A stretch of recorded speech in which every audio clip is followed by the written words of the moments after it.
Kledu che anamuso demse anima bakora bela jile assalamu alaikum. Amara kone bako kifo ki walimano miye maliki ye alebe Canada kaufe. Farafina kau ulutalo no nuka jao ye maliki alena ka jata me ko dawa lapel.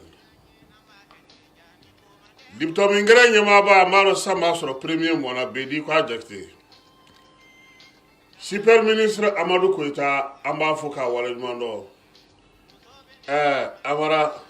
kebe gouvernement de ko wobe kebe bube de ko be kebe ibeka yare de ko fiye mana wuli be bolo bi ikungolo de folo de super ministre kanga folo be sa ama ka ko ita kala kala koro munun tume na bo fuma ko ex combattant o ma bisaba olu dona se ko fe bi uka jalaw dili fana o baara kɛra Bamakɔ kɔnɔna ya mini jala minga ka mini minga ka n'ala sɔnnama o décret bɛnkɛra o kan ka ban o kan ka taa conseil de ministre la yaasa o jalaw ka di kɛlɛkɛla kɔrɔw ma kɔni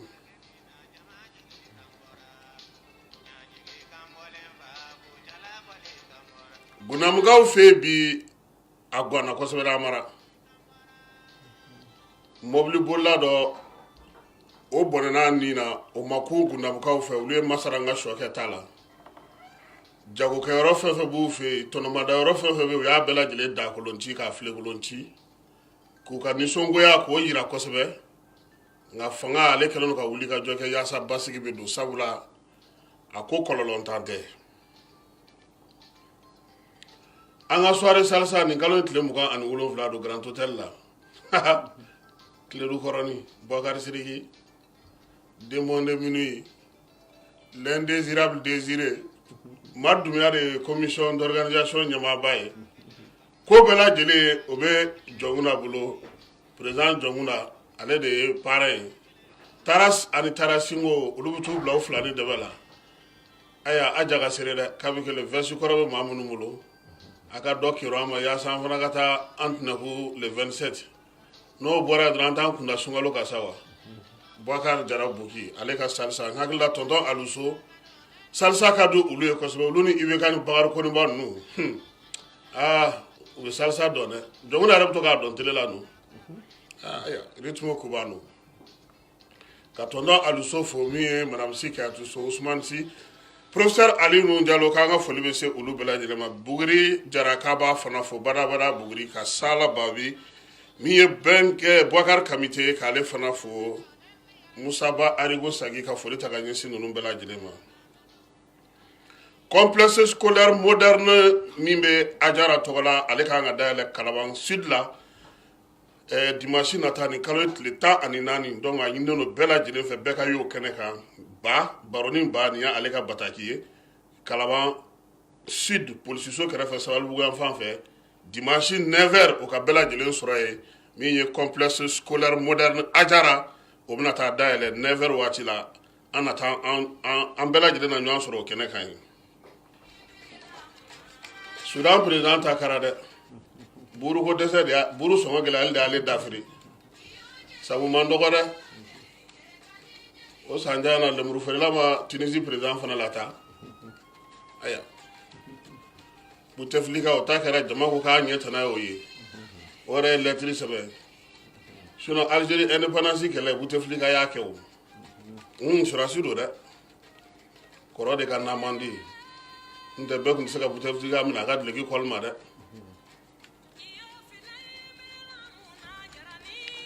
réveil citoyen faso la kununkan Yeli Madi Sisoko olu kɔni bɛ ka taa maaw fɛ min ye professeur Ɲangiw ye Soumaïla Cissé super ministre Amadou Koita ninnu n'olu bɛɛ lajɛlen masalala lajɛ belebele o de kan ka kɛ réveil citoyen Sidi Kulibali k'an b'a fana fo Badabada Sidi ale timina ka di kosɛbɛ Yeli Madi nɔfɛ Amara n'Ala sɔnna ma sibiri nata an ka bɛn kɛnɛ kan Kledu sanfɛ Yeli Madi an ka maa welelen e kɔni t'a fɔ k'i tɛ Yeli dɔn aya yan fɛ Kledu don wa ale Kledu bɛ zone de quoi la. D'accord, bon, petit frère Yeli, il faut te préparer, hein, c'est le samedi. Arnandiaï, Amba Alefo, Tombouctou fe ka commandant de zone colonel Abbas Kamba fana fo ka Malamine Konare colonel Kale fana fo colonel Togola olu bela jele me état major la kamu fo amara ja état major bora batme oro la koy so wara nan taray dona min bala ka chake menga ha fola ngba a chechi to ka tay sigala to kana ka fusuku kana o tala to gonda ko tabolo fa ndana kun dara bo sira suru no ko no ko monsieur ko vous contournez donc ha amunu no la kana esika dala nya so daba do amunu na ka tamola woni mbe ni be dunga na fo chef d'état-major garo ye daba ke yo fana na tuguni donc kan yere dami bala bi a wa sura su jole no abela ni mugu jugu o fana kayo sinon ni chef d'état-major si yore gara batme ore do so ngata juru kala do no la de a sura si mugu to la de mo ko mana du ni dache alni bedi de be ti se ka bola ko grand frère Bassirou Traoré kamba fo na furu musa wa Traoré sika suka ka mu bela jele fo bulo dinyo ma to ngema ka fo minye hotel saudata araba majer kanga fo libese alifana ma segu ka fi ka minye duba damele njai man njai Mustafa Maiga kanu nu bela jele fo amara Ibrahim Bakar Keita ka kunye mogo wele Sumela Cissé nu ngo kuteta Omar Marko nu ani pulon nu lugo kuteta ay Modibo Sidibé ko bismillah Modibo Sidibé ya faye ko abe faka bara mi ka ti sega sen soro han ka ti sega sen soro de ko fani jamana do nga sigi ka be bara yere kan ata sram fe ya sa jamana dembe daka do ala Modibo Sidibé yo faye wala rena kuluba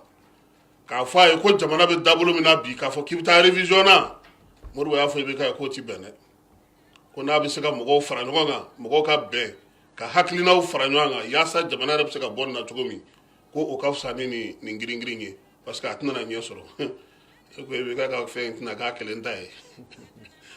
parce que nin ko in filɛ nin a ma nɔgɔn o olu bɛ ka jiri ko tubabu de ko k'a kɛ amara o tuma anw yɛrɛ ko ka mun de kɛ an k'o kɛ fɔlɔ ni tubabu ma ɲɛ k'u bɛna fɛn kɛ anw fɛ yan u bɛna kɛ ka kɛ ni anw yɛrɛ de ye fɔlɔ anw tɛ aw b'a la ko mois de juin ko accord de révision min kɛ dɛ tubabu ka feuille de route o tuma Mali yɛrɛ ka feuille de route ye jumɛn ye IBK bolo Mali ka feuille de route ye jumɛn de ye f'a k'o de ɲini k'o dɔn fɔlɔ ka baara kɛ n'o ye ni mɔgɔw ko nin kɛ e b'a dɔn a tɛ se ka kɛ n'i y'i digi ka taga sira fɛ i bɛ taa mɔgɔw jɔlen sɔrɔ ɲɔgɔn ko k'u t'a la sɛbɛn dilanna k'a ban pewu mɔgɔw ko k'u fɛla foyi t'a kɔnɔna na a fɔra ko premier ministre ko i ko réforme a fɔra ko fɛn ko accord application e bɛ mun accord ko kuma fɔ dongoro jamana ngono mɔgɔ bɛ faga sa dongo do amara mɔgɔ bɛ faga Mali la dongo do e bɛ taa réforme ko fɔ olu ye cogo di u bɛ voter cogo di ni Bamakɔ yɛrɛ tɛ est ce que an sago bɛ yɔrɔ bɛɛ la tuguni yɛrɛ an t'o ɲɛnabɔ fɔlɔ comme a fɔbagaw yɛrɛ bi yan n'Ala sɔnna u bɛna yɛlɛ plateau kan sɔɔni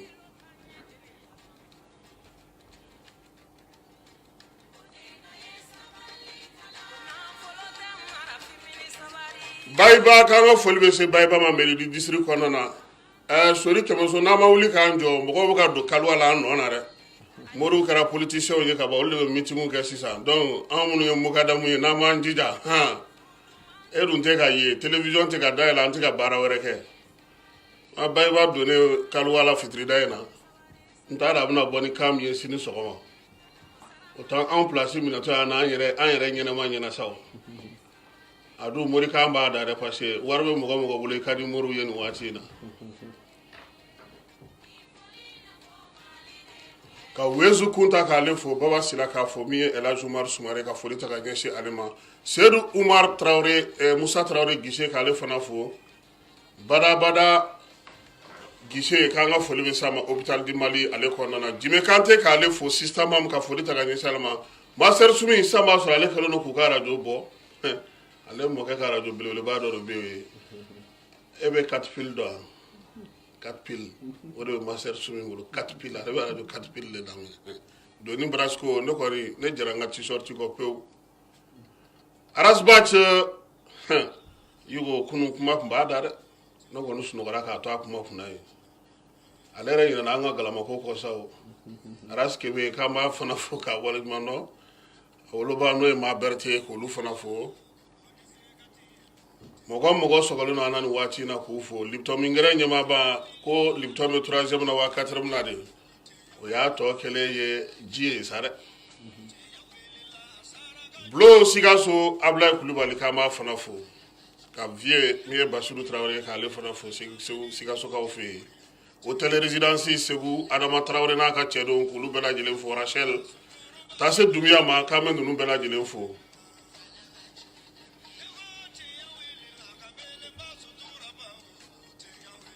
su in na an bɛna kuma réforme constitutionnelle ale ni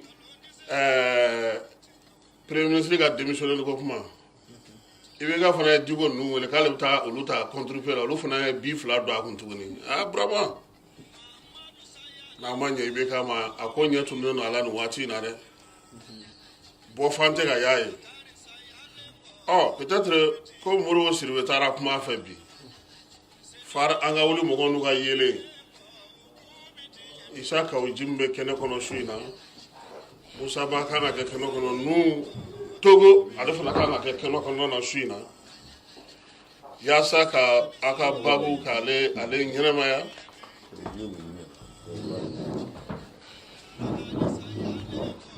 k'a fɔ ko bi su in na ta a tɛna kɛ basi min na bɛ dɛsɛ sabula maa caman sigilen don u na faamuya sɔrɔ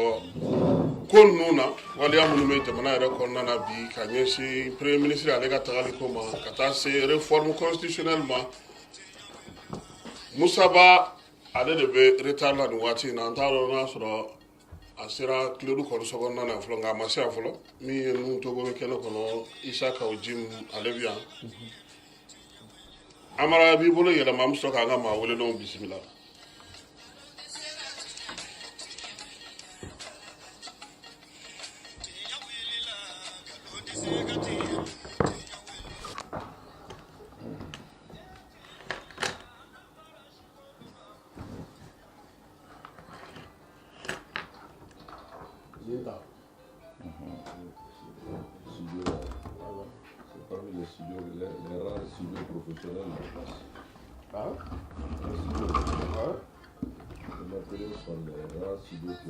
C'est les plus riches. Les plus riches. Les mieux équipés. Ils sont les plus Non, riches. nous on est équipés. Non, ils On sont n'est les pas plus- riches. Tu connais même pas nos salaires. Non, j'ai dit Pourquoi les tu plus connais riches. Mais moi, je parle de votre patron. Alors, oui, il y aura un gars de fantasme, c'est qu'il n'y a pas de Bon, il y a aussi les détails. Ah, mais comment on a regardé ta carrière. Donc, c'est pour ça que j'ai dit les Il y plus a riches. aussi la partie. Ah, C'est bon, c'est la tendance, c'est la plus grande. alors, donc c'est les plus riches, accepte ça. Hein? Fantango, Famondo, Fantan Internet. Parce qu'à un moment, il y avait un blanc qui Comme Famondo. on gagnait aussi des gros marchés. Hein. Pas le mauvais scénario. La clé de mon article. Autant à peine de go, peine de tomber, go clé du feeling under the mongo. A kana digi n'o ninnu na n'o ninnu ye Baɲangalakaw ni Bankasu ni Korokaw ye anw ye Segukaw ye a kana digi u la an ye kɔrɔbɔrɔw fana an ye bamanan an ye mani an bɛ a fɔ an lamɛnbagaw ye ko an b'u fɔ k'u waleɲuman dɔn ni y'an ka babu nin ye a sigitɔ ye Isa Kawujim i ni su Voilà, en dessous. Imam Mahmoud Diko ka kuma lasela ye an b'i fɔ k'i waleɲuman dɔn i nana an ka wele jaabi nun Togo e bɛ opposition ale tɔgɔ la an b'i fɔ k'i waleɲuman dɔn min ye Musa Ba ye Salati a bɛ sira la ka na Jamanadenw ka kunnafoniya fana ye démocratie nafaba dɔ ye komi n tɛ timing dɔn ni kuma introduction ni bɛ se ka minute 5 sɔrɔ o bɛ n dɛmɛ vraiment a ka faamu parce que ni kuma ma daminɛ daminɛyɔrɔ la tuma dɔ la faamuyali bɛ gɛlɛya ka fɔ an ye wulikajɔ kɛ kun min kama ani kuma min nana bɔ a la mɔgɔw b'a fɔ ko premier ministre k'a jɔyɔrɔ bila non a bɛ kalo 6 bɔ a y'a jira k'a fɔ min ye gafew ni sɛbɛnw y'a jira k'a fɔ a ka jamana labɛnnen don k'a fɔ min ma sexualité complète mais n'o ye lutu n'o dɔw ko gɔrɔdigɛniya o baaraw ye kalanbulon sira fɛ o kuma in fɔlen jamana minisiri min ɲɛsinnen don kalanko ma a y'a fɔ médiaw la kɛrɛnkɛrɛnnenya min ye jamana ka foroba médiaw ye k'a fɔ ko nin ye rumeur de ye ko carré-kɔnɔ kumaw don ko si t'a kɔrɔ ko a ye kɛ in da kɛnɛ kan bɛɛ y'a ye o yelen tuma min na premier ministre Soumeilou Bébé Maïga ye baara jugu min kɛ o de ye tuma min Cheikh Mahmoud de ko nin ko in tɛ se ka kalan an ka jamana kɔnɔ jamana min lakanan tɛ yen kalan yɛrɛ tɛ yen n'a fɔra nin kojuguba in silamɛya yɛrɛ ma foyi fɔ min ka jugu kojugu la ni hadamaden halakira nɔfɛ ka tɛmɛ gɔridikɛniya kan ka n'o don an ka jamana kɔnɔ nin ka jugu n'Amadu Tumani Ture ka kodiko ye o tuma ale ye silamɛw ye jɔyɔrɔ min kalifa ma n'o ye conseil islamique ɲɛmɔgɔ ye a b'a ɲini silamɛ bɛɛ lajɛlen ka se ka gafe in sɔrɔ u k'a dɔn kojugu min b'a kɔnɔ o baaraw bolodalen Soumeilou Bébé Maïga ye tɔnw wele primature la ni laɲini min ye o nana kun cɛ k'a ɲini ka bureau opposé à Cheikh Mahmoud Dicko la pour que baara min kun boloda n'o ye ka taa meeting d'information et de sensibilisation des imams et les érudits et la communauté musulmane palais de la culture la k'o bali o bali sen fɛ aw bɔr'o kalama bɛɛ bɔr'o kalama Cheikh Mahmoud Dicko ye mɔgɔw la sabali a ko nin ko in an bɛna kɛ kɛcogo ɲuman na sans faute sirifukuntigi yɛrɛ bɔra a kalama a ko n'ale tun y'a dɔn ko in balili don ale yɛrɛ tun bɛ na Cheikh Mahmoud Dicko ko a ma tiɲɛ ale ye sirifu ye diinɛ ɲɛmɔgɔ don a ka wuli ka jɔ kabini kɔdiko la Amadu Tumani Ture ka wagati la fo ka na se kɛlɛ min bɛ sen na n'o ye jamana bɛ lahala min na an da bɛna s'o ma o tuma ne ale ko k'a bɛ na a ka sirifuya n'a ka cɛkɔrɔbaya bonya kosɔn ale tun ye don dɔ fɔ le 13 ou le 22 a b'o bɔ a ma o tuma a taara Buye yɛrɛ ma ni wagati min bɛnna Buye ma o tuma baara in ka ko kɔnɔ n'o ye ka jamanaden bɛɛ wele ka o conseil ko yɛrɛ bɔ a la ka jamanaden bɛɛ wele ni silamɛya tɔgɔ ye 26 mars la o baaraw bolodali la ko min nana bɔ la a b'o fara kalama n'o ye ka $50,000 ta ka taa n'a ye a ka denbaya la k'o di pour que ka ko in ɲini ka komi n'a fɔ an ye wari minɛ o fana média bɔr'o kalama a ye kuma minnu fana fɔ o la n'o ye ka fɔ la théâtralisation je cite des acteurs hybrides bizarres etc etc nin kuma jugu jamanadenw y'o fana mɛn nka o meeting sen fɛ n'o kɛra le 10 février stade du 26 mars la o fana bɛɛ b'a dɔn jama ma deli ka bɔ k'o kundama bɔ o baara in na kuma min nana fɔ sirifukuntigi ka porte parole bolo k'a fɔ maa min sera ka jamana janfa ka se nin hakɛ ma kabini a ma sigi ale y'a fɔ bi fana a ka gouvernement kana ni gɔridikɛniya papier k'o don kalanko la ka ni a baara jugu min bɛ sen na porte parole n'o ye Buye ka porte parole n'o ye imam Ousmane Sanogo ye a ko sirifukuntigi ko a b'a ɲini Ibrahim Boubacar Keïta fɛ a ka Bube gɛn n'a ye Bube gɛn politiki kɛlɛ bɛ t'u ni ɲɔgɔn cɛ nka a bɛ dan o yɔrɔ la nka n'a ma Bube gɛn o tuma ko wɛrɛ bɛ bɔ a la ni Ala sɔnna Cheikh Mahmoud Dicko ye kuma ta ko ni sirifukuntigi ye min fɔ ale tɛ commentaire ko la o tuma il soutient il appuie sirifutigi ko sirifutigi ka Bube gɛn o tuma ale yɛrɛ fana ko Ibrahim Boubacar Keïta ka Bube bila i b'a dɔn Ala tɛ foyi kɛ gansan maaw tɛ kelen ye o kuma in fɔra le 10 février jour pour jour kalo fila anw ka sɔrɔdasiw jura u fagara u jogina marifaw minɛna k'an cira minnu fatura Ala ka hinɛ u la minnu jogina Ala k'u kɛnɛya d'u ma a kɛra jigilatigɛ ye jamanadenw bolo tile 3 tile 4 an y'a ye dugu kuturu parce que ne tɛ don logique la fila dɔgɔnɔ non on me pousse pas dans ça dugu kuturu bɛɛ fagara fagacogo la min hali minnu yɛrɛ an b'a fɔ minnu ma ko barbaru olu t'o kɛ fagacogo min qui est révoltant choquant inacceptable o bɛɛ fana kɛra ka maa min to premier ministre la o ye Soumeilou Bébé Maïga de donc a farikolo tɛ o c'est la fonction parce que fonction tɛ dɔwɛrɛ i bɛ baara min na jamana tɔgɔ la jamanadenw tɔgɔ la donc a nana ye k'a fɔ kalo fila kɔfɛ o tɔɔrɔ min nana kɛ bɛɛ y'a ye min nana kɛ o kɔfɛ société civile maa dɔw wulila k'u bɛ marché ni faraɲɔgɔnkan dɔw la olu fana ka lahala la nana ye ko gouverneur ko y a risque d'infiltration ko ni marché kɛra ko tiɲɛnikɛla bɛ se ka don a la ko arrêté bɛ yen état bɛ d'urgence bref ko tuma ko marché tɛ kɛ Dicko ko nin kelen nin dama tɛmɛna dɛ Bube mɔgɔ kelen i bɛ ka mɔgɔ kelen mais fonction o ye politique kuma ye ni fonction do Ibrahim Boubacar Keïta est le président de la République Donc ça veut dire que c'est la première institution, mais jamanadenw de y'a sigi o. Boubé m'a élu ale nommé na de. A ka baara bɛ se ka wuli à tout moment, c'est juste un décret. Olu maa fila ka fara ɲɔgɔn kan ka jamana don sansara kɔnɔ. Ko ni ko bɛ tan, vraiment il faut que jamanadenw ka bɔ. K'u ka dusukun kasa yira k'a fɔ nin ma bɛn u ma. Parce que an yɛrɛ dama de don. U kana an pousser an yɛrɛ ka ɲɛrɛkɛ ka kɛ ɲɔgɔn kan. Ka na ni guerre civile an ka jamana kɔnɔ. K'a yira diɲɛ bɛɛ la k'a fɔ anw tɛ bagan ye, anw tɛ sauvage, anw tɛ ɲɔgɔn fagala ye. O tuma kojugu min kɛra k'a condamner. Parce que la réaction du gouvernement a été à la limite une insulte pour le peuple du Mali. Parce que jamana kɔnɔ démocratie sigilen don valeur de kan. Ni maa fagara hali n'i nɔ tɛ symboliquement tu présentes ta démission. O yɛrɛ ye moralement. Mais responsabilité politique fana ye minnu bɛ fanga la o. Parce que olu de bɛ ka jamana gérer. Ministre de la défense m'a jɔyɔrɔ bila. Ministre de la sécurité intérieure administration kuma tɛ premier ministre ma. U taara dɔrɔn bon ka taa adjoint blabla généraux dɔw fɛ ka dɔw bila dɔw nɔ na. Donc an y'a faamu dɔrɔn k'a fɔ nin ye misérati ninnu ye fɛn ye fɛn min ni a b'a yira k'a fɔ jamanadenw bonya ma y'u yɔrɔ. Mais comme jamana sigilen don politique ni adamadenyaw kan bɛɛ n'i ka baara don bɛɛ n'i ka faamuya don bɛɛ n'i ka légitimité don. Maaw ka ɲɔgɔn fa bɛɛ bɛ se k'i da don o la.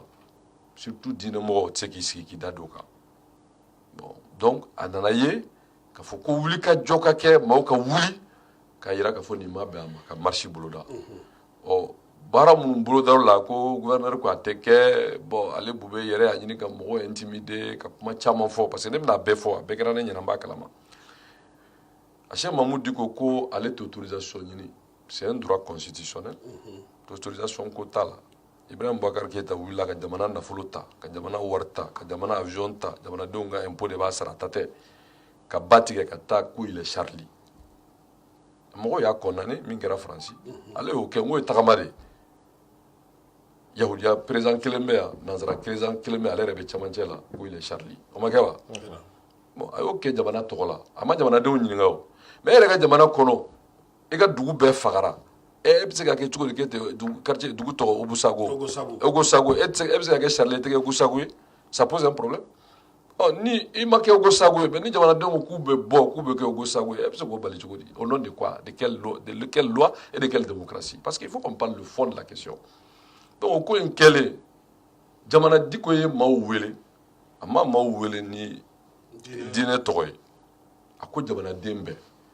n'i ye jamanaden bɛɛ wele a bɛɛ b'o kɔnɔ o tuma tɔn diinɛ tɔn tɛ se ka kuma o la fɛn wɛrɛ tɛ se ka kuma o jaabi nana kɛ mun ye jamanaden bɛɛ bɔra commerçants bɔra parti politiques bɔra société civile bɔra diinɛmɔgɔ minnu b'u yɛrɛ ye a la u bɛɛ bɔra sirifutigi ka mɔgɔw bɔra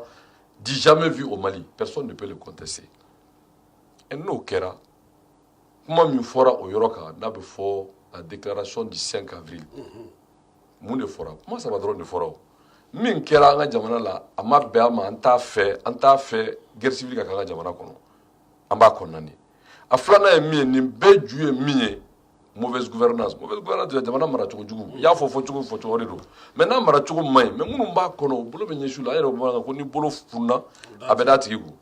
Bon donc jamana ma di Bube ma kalifara Ibrahim Boubacar Keïta et puis mɔgɔ ma taa nɔfɛ so hali k'a bɛ se a sigira tigi cogo min na a man ɲi a élection namara ka taa bɛɛ b'o dɔn mais o ye politique mɔgɔw ka kuma ye an t'an da don la mais élection namarali n'a namarabaliya ne delila k'a fɔ n k'u bɛɛ b'o kɛ ale kɛlɛ a ma daminɛ la u bɛɛ b'o kɛ mais jamanadenw en général u ka problème ba tɛ u ka problème ye min ye lakana dumuni kalanko élection tali n'a tabaliya parti politique de ka ko y'o ye bon n'i nan'o la kalo 6 nin ko ninnu nana kɛ a nana f'i ye premier ministre min b'i bolo bilan t'a bolo bilan kelen b'a bolo ka élection namara ka d'i ma mais ça ne suffit pas ka élection namara ka d'i ma o bɛ se ka mɔgɔ sigi mɔgɔ da la wa a ye Bube lajɛ bi aw kana qu'on essaye d'éviter la langue de bois. Donc n bɛna le komi i ye temps di yan ko n ka miniti 5 ta n'i ye kalanko ta k'a lajɛ bi kalanko an ne ye presque noir et blanc selon les expressions kalan tɛ yen o tɛ diinɛmɔgɔw ka kuma ye o ballon min ye tulonkɛ ye an dɛsɛra k'o ta o tɛ diinɛmɔgɔw ka ko ye o polisiw minnu kan ka lakana kɛ olu bɛ min fɔ yan Kiledu la ne yɛrɛ ye caman mɛn o la o tɛ diinɛmɔgɔw ka kuma ye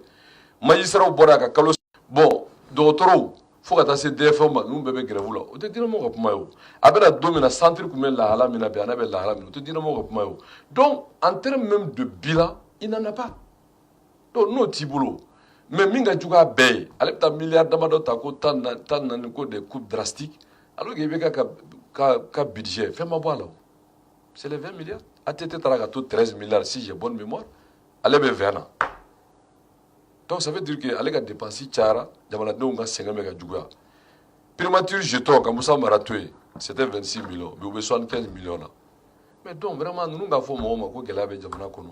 o ye ka jamanadenw nɛni de ye mais n'a y'a sɔrɔ ko jamana sa kalan bɛ ka kɛ goudron bɛ ka dilan siraw bɛ ka dilan baara bɛ ka sɔrɔ tu crois que mɔgɔw de bɔra occulter ça c'est une faute politique et du coup pour nous Boubé c'est un faux débat pour nous Boubé est périmé c'est terminé ko ye mɛ yɔrɔ min IBK de bɛna fɔ jamanadenw ye est-ce qu'il va écouter la voix du peuple se réconcilier avec son peuple et pour qu'il y ait une nouvelle approche de gouvernance et là a tɛ ɲɛnabɔ dɛ an bɛna da se o yɔrɔ ma nun cogo mɔgɔ caman dabali banna k'a fɔ aw politique mɔgɔw aw dɛsɛra min ye diinɛ ɲɛmɔgɔw ye aw bɛ k'aw dulon olu de kɛrɛ la nin waati in na u bɛ ka taa n'aw ye cogo min ka d'u ye ani u b'a kɛ k'a fɛ u yɛrɛ ma aw bɛɛ y'aw yɛrɛ sɔrɔ marche la mɔgɔ si ma nin faamuya parce que politique mɔgɔ ma deli ka nin weleli ɲɔgɔnna kɛ ka mɔgɔw fara ɲɔgɔn kan o b'an lamɛnna Bamakɔ yɔrɔ bɛɛ ani Mali kɔnɔ ani kɔfɛla la n bɛ bɛɛ fo ka bɛɛ barikada n'an tilala o la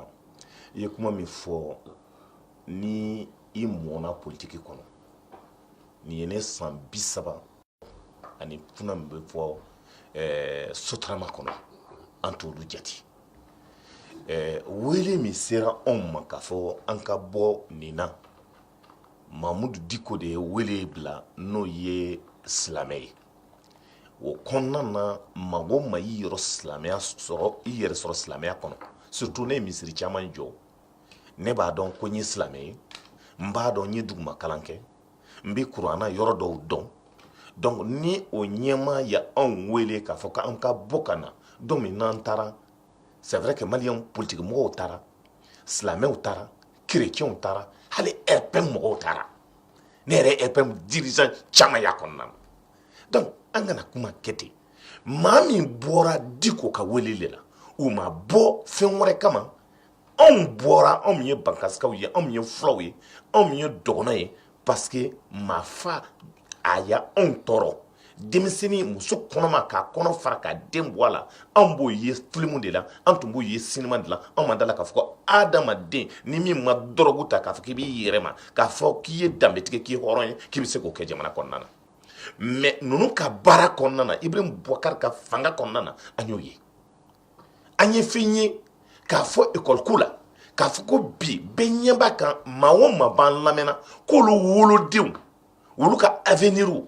adamadenw i bɛ se ka fɛn kelen min to adamaden ye soba jɔ tɛ étage ba jɔ tɛ parce que n'a kɛra maakolon ye a bɛ se k'a feere k'a don drogue la a bɛ se k'a feere k'a di musow ma mais fɛn kelen min bɛ to a ka adamadenya kɔnɔna kalan min donna a kunna o de bɛ to a kɔnɔna na o de ye avenir ye o avenir min o de kan ka o de bɛ tiɲɛna an bɛɛ ɲɛna an bɛɛ sigilen bɛ yen maa o maa n'a bɛ len na bɛ na nin waati in na wolodenw de b'a bolo mɔdenw de b'a bolo olu denw de ka année bɛ kɛra année blanche ye or n'a kɛra année blanche ye prémanent na mɔgɔw tɛ bɔ yen prémanent kura wɛrɛ tɛ don maa b'a dama ni olu tɛ don école la surtout ni kɛra ka bɛn waati min kɔnɔna na école plus de 800 écoles au centre au nord du Mali olu datugulen don olu denw tɛ taa la kalan na n'i ye nin bɛɛ jateminɛ k'a lajɛ Kasim o y'a to anw bɔra ka taa kɛnɛ na mun y'a to anw bɔra ka taa kɛnɛ na Kasim cɛkɔrɔba caman bɛ yen o bɛ nin ka sa ka ban dɛ tension bɛ nin ka maa caman faga i b'a dɔn mun na depuis waati joli énergie bɛ tigɛli kɛ k'a daminɛ 23h fo 4h du matin cɛkɔrɔba dɔw bɛ yen ka taa fifala de b'o bolo o ka maaya bɛ yen ka ban donc an ka adamadenya bɛ yen ka ban o dɛsɛna k'an ka courant d'an ma pour an ka se ka balo Kasim o dɛsɛna ka dumuni d'an ma an ka dumuni dun bi anw fɛ Bankas anw fɛ Koro anw fɛ Jalasago sugu semaine 2 bɛ kɛ sugu ti don donc sɔrɔ min bɛ yen k'a fɔ an bɛ malo fitinin min sɔrɔ an bɛ ɲɔ fitinin min sɔrɔ an kan ka baara kɛ ni min ye an t'o sɔrɔ la donc o b'a to k'a fɔ an tɛ sigi k'a lajɛ jamana bɛ taa la yɔrɔ min Kasim an y'a ye k'a fɔ bi e bɔra Bankas mara la e yɛrɛ taara n bɛ exemple ta ni k'i bɛ ji bidon bɔ k'a di bi maa ma k'i b'a di garibu ma militaires de bɛ boli k'i minɛ militaire fagali bɛ da la militaire ka ɲinan dɔrɔn ministre min interpellé la ministre min interpellé la à l'Assemblée nationale a ko militaire min sara k'a bɛ 150 ɲɔgɔn bɔ janvier février mars la n'o kɛra ten donc Mali militaire bɛɛ bɛ fa ka ban 2018-2019, plus de 2200 personnes ont été tuées au Mali. Donc, ni un rapport belge, Kassim, diko yang wele ambora okala. Diko man wele anga bo fenwore kama ambora anga dambe ananga horonyala. Mali tun keleme dugu baye, Mali tun keleme dambe tigiye, Mali tun keleme horon jamana, Mali tun keleme maba jamana, Mali tun kele Mali ekolo nyongon tun te Afrique konana. Anga ekol karamogo de tun tara kalan di Gabon, anga ekol karamogo de tara Burkina, anga ekol karamogo de tara Côte d'Ivoire ka kalan di. Bi ibi jamana yoro yorota na fora ko itara Sénégal ebe yoye ka fa kera yeko fly intégration mbe programme mbe nakanga exercer nan desna wala Europe konna imwa konna na on yere desna fena ankara mo ku samanta toye ankara adamade ankara anti adamade anti surguye anga kuma kanti bato ani ambora muna nyema ukanga kuma fo galoma don kanga don kuma na mais ni chikoba kuma galon tige tafaka kuma fo obi kuma ba fo la anka président be kuma ba fo anka ministre be kuma ba fo anka mabaw be kuma ba fo anana ka ketuguna anyaye mawo makanga franyoka ka adam le journaliste lo ou ya outland o kera yeko fly o bora ola fulani dogono o yoke yeko fly bamana o yoke yeko fly religion haydara ni diko o yulu faraka bonyona chrétien ni nisi o yu faraka bonyona anyamba ka école karamogo min kanga kalanke sababiya ka école karamogo kera gerbuye o kera nga to yeko fly ambora wala anyamba ka police syndicat nani syndicat duru boblo anyamba ka bi balontan akara yeko fly jolba ni sad antesna ka fédération sigi anyamba ka justice donc akara syndicat fla sabaye e rebe do kalama o kelen be yeko fla o kelen gerbuye nanyi ni be jatimine kale Kassim mumbato antibo ambora dambe welela ambora horonya welela ambora halala dinya welela antu kara kenen ka wudla aya kawjim wele kofe anya ka fo wulika jo chaman kara ni ma fili do yere kuma kali jamana tiki fe bi ka laje foga bem se ka ke chugumina awere ko awal awjo sinin juma tamate jamana kuntigi fana ya awele munne sorala ni bela jilina négociation be en cours akobe chugo di sisa bon il faut clarifier les choses hein en ko bonyoma parce que mo c'est vrai que anga jamana kono bekira kuna funi di bagay bon fana be geleaw bola mais ni awe minge ni kuma ta asungoro avec kuma crédibiliser au Corani il va rencontrer les confessions religieuses dina kuntigi kaba feka dina nyemo kuntugu wele bon ni anga jamana ta ka laje kuma anga jamana bon vraiment jamana te mais amarabaw parce que de tout temps l'église catholique bien protestant bien islamo kelende maintenant au fana bicéphalisme bola mais nya fo islamo te fanga ka ku wele na wele kuntu donente on wela ko présent ko kangana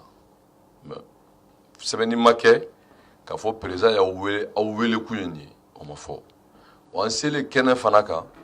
maa min yɛrɛ tun bɛ maître de cérémonie la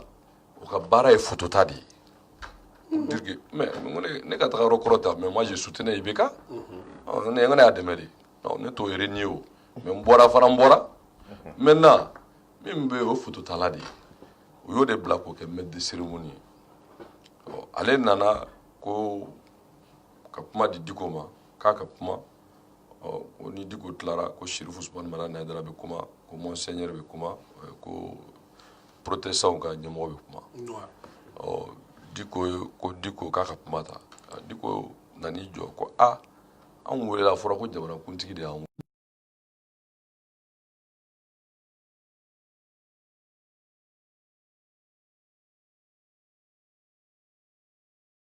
ala ka jamana lafiya ala k'an bɛn mais o m'o fɔ télé la o ma bɔ voilà o sɔrɔla sira wɛrɛ de fɛ donc vraiment il faut qu'on arrête d'instrumentaliser le pouvoir quoi mɔgɔw min bɛ yira ja la c'est pour o ye ɲɔgɔn ye o diinɛmɔgɔw welela kɔfɛ a tilara k'u ladon ka taa avant projet min ni peut-être kuma bɛna s'a ma a y'o de d'u ma dina ɲɛmɔgɔ ma ko nin de avant projet a banna bon pour les gens a n'u ye ɲɔgɔn tête à tête huis clos fo i ma min don di quoi a parlé a ko non ne taara Kuluba ne tɛ wele ko non mais n welela fanga de ye n wele à ma qualité du président du Haut Conseil islamique donc je répondais au nom du Haut Conseil islamique pour qu'il n'y ait pas d'amalgame a kɛra mɔgɔ caman ɲɛna ka fɔ 5 avril marche de kɔfɛ président y'u wele nin bɛna kɛ kuma ɲɔgɔn na ye kuma min mais tiɲɛ t'a la tiɲɛ foyi t'a la parce qu'il faut qu'on gagne la bataille de l'opinion tiɲɛ kelen t'a la an taara président yɛrɛ ma foyi fɔ tiɲɛ la bonya bɛ ne yɔrɔ ko ne y'a faamu ça n'a aucun rapport je ne sais de quoi il s'agissait de quoi on parlait et de quel ma foyi faamu a dun fɔra bamanankan de la mais il reste le mais mais mais la mec i ka taa lamɛn kuma in i b'a daminɛ la tu es journaliste ni kuma in introduction min a développe a conclusion min i yɛrɛ bɛ tu vas te tirer tu fais une religion mais jamana bonya kosɔn mɔgɔw tilara an ye ɲɔgɔn tɛgɛ foli kɛ bɛɛ taara a fɔ in banna c'était de la communication de kun mais malheureusement ka ɲini ka mɔgɔw duti don mɔgɔw kun na bon u y'u wele u bɛna ɲɔgɔn faamu bon non bon a kɛra mɔgɔw ɲɛna ko de kosɔn ko jumadon n'o ye sini marche ye k'o bɔra ma tiɲɛ foyi t'a la sini marche bɔkun min'o fana fɔ aw ye parce que a kɛra ɲɛna n b'a kalama et je suis légitime à tenir ces propos à la veille de la marche min tɛmɛna le 5 avril dugulenw de taara Diko Bara u taara u ko vraiment olu ye kunnafoni minnu sɔrɔ k'a fɔ ni marche kɛra gɛlɛya bɛna k'a la maaw bɛ se ka ko caman b'a senkɔrɔ olu b'a ɲini Diko fɛ diinɛ ɲɛmɔgɔ don mɔgɔ hakilima don mɔgɔ sabalilen don vraiment a ka sabali a ka marche in bɔ a ma Diko ko ma non marche tɛ bɔ a ma ne tɛ se ka marche bɔ a ma n tɛ se k'o kɛ mais n bɛ se ka min fɔ aw ye a y'a fɔ fanga ye u kana mɔgɔw charger an bɛ marche kɛ basigi la foyi tɛ bɔ a la mais n'u ye mɔgɔw charger ils sont responsables de ce qui peut se passer ɔ u wulila n'o kuma ye u taara ni Bube ye ɲɔgɔn ye su fɛ u yɛrɛ ka fɔ la vers 23h ko Bube ye k'u ma ko bon u ka taa sɔgɔma 10h a b'u wele a y'u wele effectivement ko Bube ye k'u ma ko bon a bɛ fɛn fila ɲini u fɛ u ka taa fɔ Diko ye a k'a kɛ komi sariya la déclaration o de ye formulation ye déclaration n b'a fɛ ka nin kɛ n bɛ bɔ yan n bɛ na yan voilà donc de mettre la forme k'a k'o kɛ et puis n'a bɛ se ka olu hakili sigi k'a fɔ ko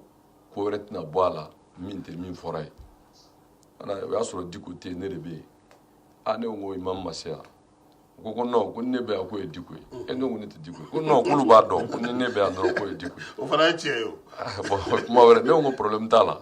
n ko dugulenw ni dugutigiw a y'a sɔrɔ Bamu b'a la je lui dis monsieur le ministre a ko voilà Bamu a ko sura an tun nana n ko n b'a kalama a ko an nana an b'a fɛ vraiment marche n'a tɛ ɲɛ kɛli kɔ n'a y'a sɔrɔ a bɛ se ka papier kɛ min bɛ yamaruya ɲini ne ko ne tɛ se k'a fɔ kɛla ta ka bɔ yen a b'a ka gaziw ta ka bɔ yen a b'a ka polisiw ta ka bɔ yen a b'a ka gardiw ta ka bɔ yen donc n'a sɔnn'o ma n ko problème t'a la k'a b'o kɛ ɔ n ko filanan ye min a bɛ wari tɛ min wele k'a f'u ye k'a fɔ ko tagama in sɔn kɛra a ma ko problème t'a la k'u b'o fɔ PMI donc ne ye Imam ye Imam ko n'i y'u sɔnn'o ma problème t'a la papier kɛ manuscrit moi j'ai signé PO taara n'a ye u y'u ka gaziw n'u ka fɛnw cɛ ka bɔ yen mais min ye wari tɛ min ladɔnnen la o m'o kɛ parce que n'u y'o kɛ mɔgɔw bɛ informer ka fɔ marche bɛ yen parce que olu ka objectif kun ye min ye c'est de démoraliser intimider les gens pour que u kana na donc o kɛra marche kɛra basigi la alhamdulilayi maintenant marche bannen comme Imam y'a fɔ ko ni laɲini ma sabati jumadon marche ni fɛɛrɛ bɛ kɛ ko ɲɔngiri kuma ɲɔgɔnya ka kɛ Imam ko mais mun bɛ ni kuma ɲɔgɔnya bɛ se ka kɛ ka sɔrɔ marche tɛ kɛ comme je lui emprunte une expression ni kuma bɛ min ɲɛ o sera bolokurunna wa a ko problème t'a la ni kuma ɲɔgɔnya bɛ se ka kɛ olu ka laɲini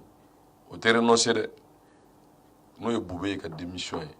parce que ça devient maintenant une question de fond ni jama min bɔra démocratie la i tɛ nin ye ka tila k'a fɔ menace tɛ dɔgɔyama tɛ ça ne passera pas mais en gros nous sommes aussi nous sommes des citoyens donc ils agissent au nom du peuple malien alors nous aussi nous parlons au nom du peuple malien chacun a sa légitimité parce que karamɔgɔkɛ y'a fɔ peuple bɛɛ de bɔra o minnu ye jamana mara ka kɔrɔ olu tun bɛ yen minnu b'a mara la olu tun bɛ yen minnu ma deli ka mara n'a ambition ma olu tun bɛ yen jagokɛlaw bɔra peuple bɛɛ de bɔra c'est ça la réalité donc ni kuma min fɔra o kɛnɛ kan o ye peuple ka kuma de o tɛ bu ye kuma ye o tɛ Diko wa peut-être qu'ils ont été les porteurs ɔ revendication min bɛ yen Diko ko a tɛ bila Bube bɛ taa mais ale b'a fɛ ni kuma bɛ se k'a dilan kuma ka kɛ o ko problème t'a la dugulenw de y'a fɔ bɛɛ tulo bɛ n kan na ko o kuma olu b'a fɛ u k'a to u ni fanga ka kuma a ko sisan aw de ye dugulenw ye a bɛ se ka bɛɛ wele aw ka bulon kɔnɔ ne dɔrɔn tɛ a ye bɛɛ wele a ye Siriki Usumani Malani wele a ye cardinal wele a ye confession bɛɛ wele même élargi à la société civile bulon kɔnɔ k'a fɔ ko min filɛ crise min bɛ jamana kɔnɔ an ka fara ɲɔgɔn kan an k'a dilan ni bɛn kɛra min kan o tuma olu b'u yɛrɛ ye o la mais k'a fɔ kɔni ko an bɛ nin namu a tɛ namu dɛ a tɛ bila non bilali tɛ o bilali in bɛ expression dɔ de ye c'est à dire le fond de la question fo ka ɲɛnabɔ o de tɛ ka fɔ mɔgɔ ye non à la violence non à la mauvaise gouvernance kuma ɲini fila don mais ce n'est pas antidémocratique même si c'est porté par un imam et pour cela on ne peut pas maintenir quelqu'un qui a échoué et pourquoi il est là pour le peuple si le peuple pense qu'il n'est pas bon mais il va partir donc ni laɲini ma sabati wulikajɔ bɛ to sen wulikajɔ minnu de jaabi d'i ma imam Mahmud Diko ko bɛɛ ka wele a ka kɛ foroba kuma ye ɔ ko mɔgɔw y'o ja fana ye bi bulon kɔnɔ mɔgɔw b'a fɔ ko a ko commission dɔ bɛna sigi baara dɔ ye commission ko tɛ baara ko tɛ ni maaw y'u wele u yɛrɛ ka faamuya u bɛ se k'a dilan cogo i bɛ tugu kɔ fo jaabi ka na an y'o a jɔngiri de tɔgɔma jamana bɛ gɛlɛya la an ka jɛ k'a dilan an bɛɛ bɛ fara ɲɔgɔn kan k'a dilan mais n'a ko non c'est moi le président on me dicte pas ma conduite alors ça devient un problème. Dans les questions de Kassim, pour nous, révision constitutionnelle, on fait d'abord c'est politique. Révision politique. Révision politique est mouna, Kaoudjim, Slamiyema, chrétien, journaliste, malien d'un bekanga segmin. fo kana se ni sɛmɛ ma aw ma wele o la wa sabula ale yɛrɛ fɔ k'ale sera bɛɛ de ma A ma s'en ma. A ka tiɲɛ fɔ dɛ. A ka tiɲɛ fɔ parce que comme an bɛ kuma ba fɔ jamana in kɔnɔna na a ka tiɲɛ fɔ a ka tiɲɛ fɔ parce que min don d'abord a k'a bɛ taa Sumala y'i ban k'a rencontrer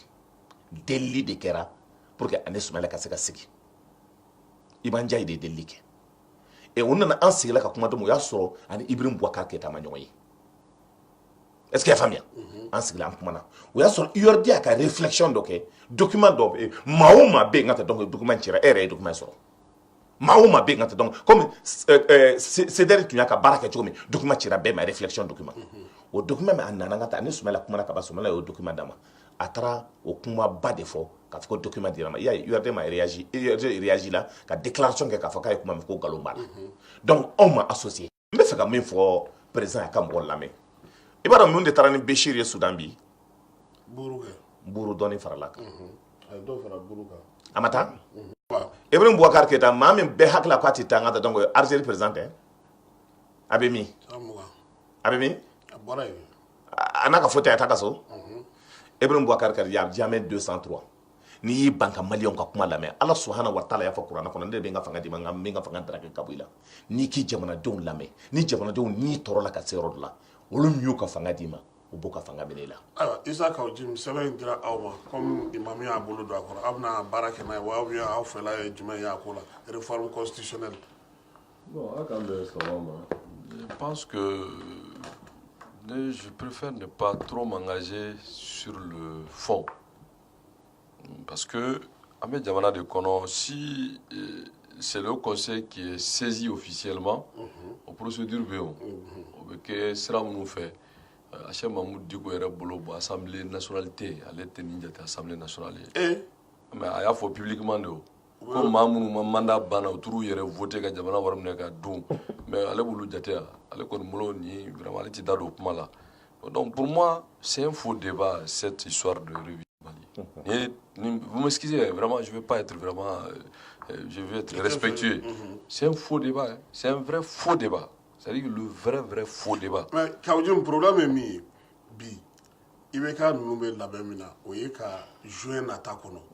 parce que communauté internationale kɛlen ka feuille de route dɔ de di u ma u ka baara dɔw kɛ u bɛ tila tuma o tuma k'u wele k'a f'u ɲɛna i m'a ye kalata wagati la u ye rappeleli kɛ k'a fɔ ko ni kalata kɛra kalo 6 kɔfɛ ko Mali kana. Non, il faut appeler le chat par son nom. Il faut Francia faire le douma. Non, arrêtez cette histoire de communauté internationale. Ça n'est pas avec un il faudra. Ni comment faut révision constitutionnelle tout ça le peuple malien là on te trouve qu'à la menaille en chamanta do mino mais charia mo te mo te charia na charia te o mo de be ni charia be mi ngera jamana ngona be ka charia est mouillé avec Boulibek, on est charia.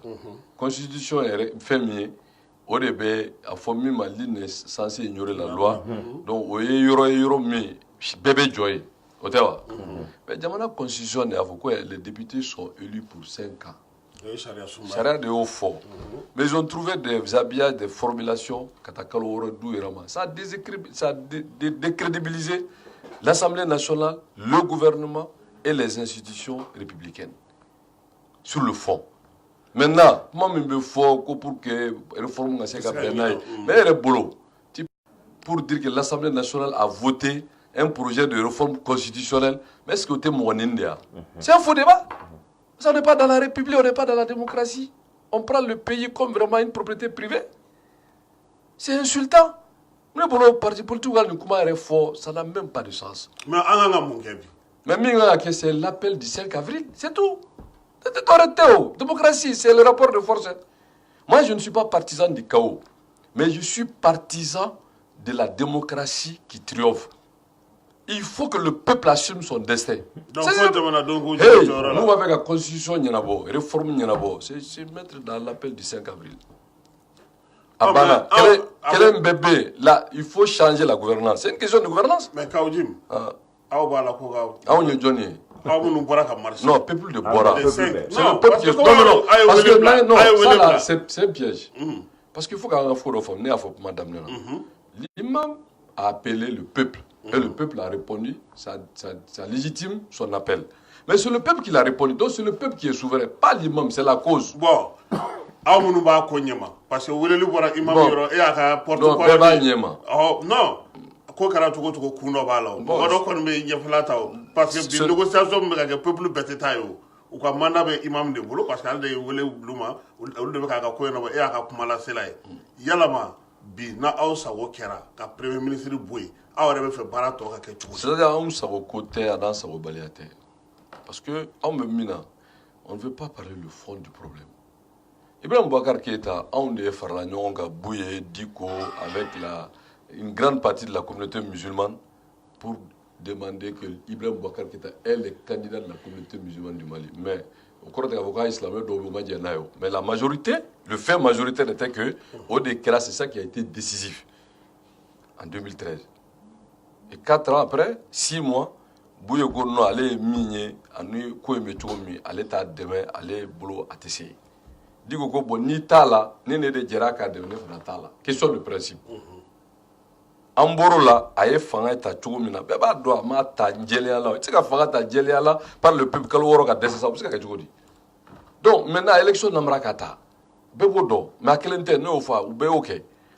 Mais allez faire un tour sur la fin, il profite à ta namara que la fin de la famille là haut, kerao. Mais la fin ni namara de. Bon, c'est de bonnes guerres au système là, tiens là-haut. Maintenant, comment il y a non, tiens faut être là. Maintenant, il y a ta,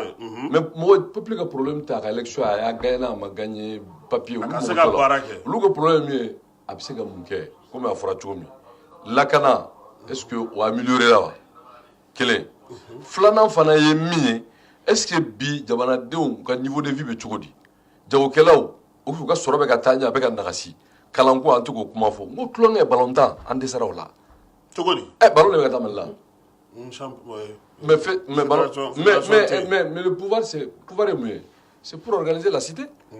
mi mani ko de la mi kany ko renforcer mais o de ta no te ne be ka mi fo mais mo shimata mo shi no fe ka so ka jamana ka fi be de ko bisi bon ni ata ni te se ba bla démocratiquement o te mangaye o c'était son slogan, mais nous on ne s'est pas associé à ça. Mais en 2013, son slogan, je me suis associé. Né à fort. Parmi tous les candidats, Ibrahim Boubacar Keïta est celui qui est susceptible. Je l'ai dit et je l'ai assumé. Au Mouna, parce que il a occupé tous les postes. Donc, on pouvait dire que tu es dans position personnelle, je l'ai assumé. Non, allez de quoi en 2006 quand t'étais accord minki accord d'Alger c'est pas bon. Donc à t'étais bien moi non quoi il veut mieux faut quoi de tien parce que politique fera on s'inscrit dans la durée. Donc au beko fait fera na la dame sans duru mo ye jamana ye beba do ni ko be kuma ni tien avec deuxième mandat mina TC. Non na TC ni peuple le be jegat là. Ça, c'est pas humiliation tout là. Démocratie charia de oui. On a vu la France, qui est leur référence, mais on a vu la cohabitation entre Mitterrand et Chirac. Mais ils sont plus démocrates, plus républicains. Mitterrand était présent, mais ils sont allés au législatif. Chirac a gagné. Il a été élu, il a été nommé Premier ministre. On a parlé gouvernement. De quoi, comment on appelle ça? Comment il disait ça? De coalisation. Mais qu'est-ce qui lui empêche d'accepter un gouvernement du peuple? On a le peuple de Torah là. C'est le peuple qui n'est pas d'accord avec lui. C'est pas Diko, c'est pas Bouye. Nous, quand tu réformes là, nous avons demandé à Frako à Kamalion Bessi. Parce qu'il y a beaucoup de gens qui ont Kassim. N'est pas dans le Nafoka Sebima. Anya ye a bora d'abord a téléphone Tagachi Soumel Sissema. Et voilà bien, nia o nyonye ni asien dourno e. Asien dourno presque foi ma voile. Au kelen kaban, mo chama rencontre la parti politique ou là. Mais be hakila nat la laula atumna hakilna ndodi ka fonga to mimbato mo ba fako subhana atoda Allah subhanahu wa ta'ala yanga donc mandembo gele akonna na ka fako be na nyanabo. Mais jusqu'à présent, c'est que fouille amayi les situations qu'on a. Donc amna mouké ngata mouké kaira on a ka fako situation de changer on n'a pas vu. Donc pour nous pour que yelema cadeau, il fallait d'abord aller à rencontre meke en pour hatla to ma adresser national on bena ane maou bena kumaka meka tous les grands responsables atumene o kumaka foka fo baraka ngake chigodi ni mo wele ngata no tara ane sumala rencontre folo meke c'est plus de 3 heures de temps. Deuxième rencontre plus de 3 heures de temps. Troisième rencontre donc au Kera Basile Douma plus de 2 heures de temps. A rencontre là-bas ngata donc au mame kosbe mais sumela bolen tukuni kuna sini ngata donc on rencontré plus de 3 heures de temps. Kuna sini ngata donc au nyo rencontré plus de aya so oya so ngata 1h du matin e bi chewele chete sunugo 1h du matin neti feka sunugo 1h ngata ti sunugo 1h du matin amo so ngata donc ko fobé ko no kale président kale sumela yini kamo so e 1h du matin sumela ti sunugo neti feka sunugo ne jabana ka chuka dula ikanga sunugo erewa.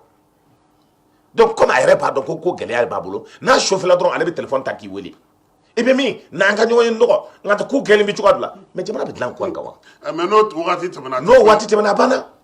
c'est la communication. Allez avec la communication de bi jamana gérer. La communication ne résout pas le problème. Le problème ça se résout, c'est l'acte concret sur le terrain. Fait ba awolo biwa ya ça fait wara me mbambulo anga ga malien besigi abe dese ola monade. Kasi ni problème kera du kono ibe mo de sigi o ibe mo sigi ka fako problème fleni anga nga ke chudi chokoroba de desela akokata fa desela jamana de bana ambenyana et l'histoire retiendra anga génération chokoroba mbe musokoroba mbe que Ibrahim Boubacar et jamana chi ambenyana on sigi la kale ja kama se ka fo l'histoire retiendra. Mais ceux qui se sont démarqués ne connaissent pas fo dongo donne benga tafo minga kutuba ke minta fo minga fembe fo dongo kutuba mini hali sinu so ngata binga kutula balame ne ka tuwa kutuba be ngata donc radio FR3 la sogoma de 8h kata 9h30 la ka jamana don la donia yente misri de dina to fale dina de te ne ba to fale o ma qur'ana ne ala ya chi ngata ka fo ko de ka ta ma fo ngata ko am saka nyuma ke na e chugo anga kete wa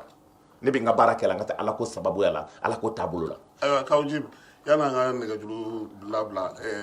jamana dew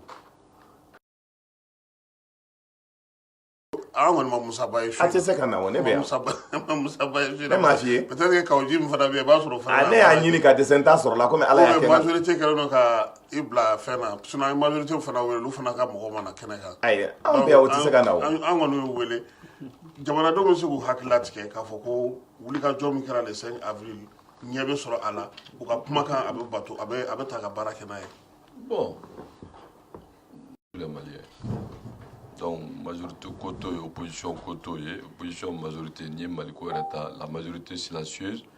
au cas Tchanobe parce que un processus la ni malien ta million tan lo betan segi élection rebe mingwa nyana mingwa manya kalona tiebe de 2 millions bo. Donc et les 15 millions restants. On doit se poser cette question. Olobe Djouana. La démocratie ne prend pas ces gens en compte. Donc, je demande de faire Jamana Mara Jamana de Untola. Bon, Nanyena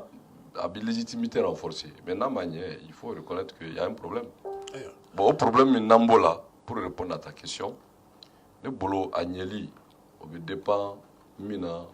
paramètres là. D'abord, il faut cet éveil de conscience là. On veut que misro. Na sera yoro de la ça va atteindre sa masse critique. Parce que moi, je mina biligamboli te meon.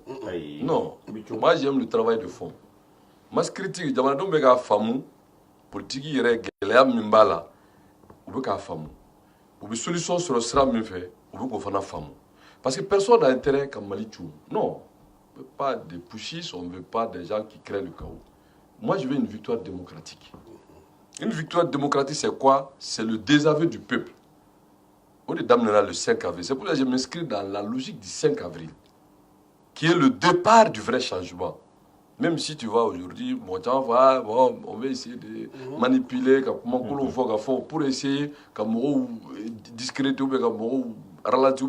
décourager. Mais ça ne passera pas. Parce que il y a famille bi, ou ka baloko, ou ka kalanko, ou ka lakananko, ou tseka to mo damado bolo. Parce que le monde évolue. Fait me faut ça, mon réseaux sociaux, comme mon dire, famille au global, ou nyebala. Mais donc, tu as obligation de résultat. Donc, pour répondre, c'est les Maliens qui feront le Mali, ou le Mali ne se fera pas. Nous, Abara, amte fanfé, amala jaga kaski, pour que la lumière, qu'elle a d'autres. D'accord. Amala ni mugo be ni ngalu nu ama fuina numéro ngalu sra 2021 0011 ou bo ka ni sra 2021 0011. Allô? Allô? Oh, salam alaikum. Wa alaikum assalam. Balma gay to ko ni jamu. To ka si musa. Ne be mu fuye. Kauji muye. Ne mi fo isa kauji muye. An ye silamɛw de ye an ye malidenw de ye an bɛ min ɲini u fɛ allo i bɛ se k'i mabɔ i ka arajo la an bɛ kumakan mɛn o de la ka ɲɛ n'o tɛ i b'i ka arajo kɛrɛfɛ kojugu wala n ko an bɛ min ɲini u fɛ u ye silamɛw de labɔ u ye hɔrɔnw de labɔ u bɛ ye taabolo min ta k'a don ekɔliso la ne t'a fɔ mɔgɔkɔrɔba n t'a fɔ baliku n t'a fɔ jamana ɲɛmɔgɔ n t'a fɔ jamana kɔmɔgɔ den min b'a ba kɔ la n'a bɛ sin min u b'a dɔn u ye waleya u y'a kɛ u y'a ɲini k'a don an na i bɛ k'a t'a kalama u bɛ ma se ka bɔ a kalama o kɔrɔ ko mɔgɔ tɛ jamana kɔnɔ ni mɔgɔ tɛ jamana kɔnɔ ne ma u ka politiko wɛrɛ an k'olu bɛɛ to yen anw bɛ sa ka don kaburu kɔnɔ lahara ala b'an ɲininka an ka kɛwalew la nabilahi luti ka mɔgɔ ye waleya min kɛ ala y'a fɔ an ye kurana kɔnɔ ni ma kɛra arabukan na taa faransɛ ta i k'a filɛ ala ma jamana si halaki de b'a dugukolo da komi nabilahi lutiya ka mɔgɔw olu kana o ta mali halakila dɛ mɛ a man ka kɛ anw ka tile la olu si ka kɔrɔ ni anw ye siɲɛ caman mɛ anw minnu ye denmisɛnw ye n'anw bɛ fɛ ka mali dilan sini anw ma kalan anw n'an ka lalatoya n'an ka bagaɲa anw tɛ sɔn ka nin waleya don hali an jugu bolo kuma tɛ an ɲi ma kuma tɛ an ka jamana ma mɔgɔ min bɛ fɛ ka jamana jɔ nin to ka waleya ne tɛ kuma ni bube ye silamɛ minnu y'an wele k'an labɔ ne t'a fɛ u ka bɔ n'an ye sunkalo kɔfɛ tuguni u k'a to sunkalo ka se an ka taa sa pepule boulevard sanfɛ tant que ni bube ye ma taa k'a fɔ k'u bɛ don n'an ye jumadon ni jumadon k'u bɛ bɔ n'an ye an mago t'o la dɛ mɛ min ɲini u fɛ n'u y'an wele silamɛya ni ala kama lahara jo don ala bɛ taa an jɔ siratu kɔfɛ k'an ɲininka ni an y'an jɔyɔrɔ fa ale ka diinɛ na an k'a fɔ ale ala ye n'an m'a fɔ janɛmɛ de b'an bɛn ɲɛ an bɛ don a la an m'a fisa mantɔ minnu tɛmɛna ala bolo dɛ an m'a fisa n'u y'an t'u sɔrɔ fana bɛɛ n'i ka tile don bɛɛ n'i ka baara don n'i ye min kɛ lahara i bɛ t'o de fɔ ala ye u k'a to sunkalo ka se an sunne u ka silamɛw filɛ ni silamɛ bɛ mali kɔnɔ silamɛw k'an jaabi ni silamɛ tɛ mali kɔnɔ an k'a to yen mali ka di u ye cogo min na u k'a kɛ ten ne bɛ min fɔ kawuji mu ye a k'a fɔ mamudu diko ye a k'a fɔ sheikh ahmad hamahullah wuli buya ye a ka taa f'u ye ko ne ko ten ne bɛ min ɲini u fɛ ne ka hakilina ni n ka laɲinina na o de ye nin ye sunkalo de la silamɛw bɛ dɔn o b'a sɔrɔ mɔgɔw sɛgɛnna o b'a sɔrɔ kungo bɛ mɔgɔw la ne yɛrɛ kun bɔra jumadon nin k'u bɛ taa an faga ni ne kun y'a dɔn k'an tɛ taa sa bilahi talahi wa bilahi nkalon tigɛ lahara ala b'a dɔn n y'a fɔ n ka mɔgɔw ye ko ni saya t'a la ko ne ta ko ne siranna n ko bɔn an ka taa ni ne kun y'a dɔn k'an bɛ taa jɔ ka segin sa n'u tɛna an faga ne kun tɛ taa o n'u olu kun y'an faga o de kun ka di ne ye maliko la kɔni n'i sara maliko ni ala ko la lahara kuma yɔrɔ b'an bolo n'i y'a sɔrɔ an bɔra dɔwɛrɛ nɔfɛ ala b'a dɔn an kana segin n'a sɔrɔ an bɔra diinɛ de kama nabilahi lutiya ka ŋaniya o de y'o fɔ wa o de y'an silamɛw bɔ kun ye ko wɛrɛ tɛ dɛ ni bube ma bɔ ni anw ye silamɛw n'an ye nin ko dabila fo ka ne sa fo ka taa min kɛ ne tɛ don maliko kuma na bilen n den tɛ don a la bilen mɔgɔ mɔgɔ bɛ ne ka mara kɔnɔ diɲɛ kɔnɔ o tɛ don a la bilen n b'o de ɲini k'aw di mun fɛ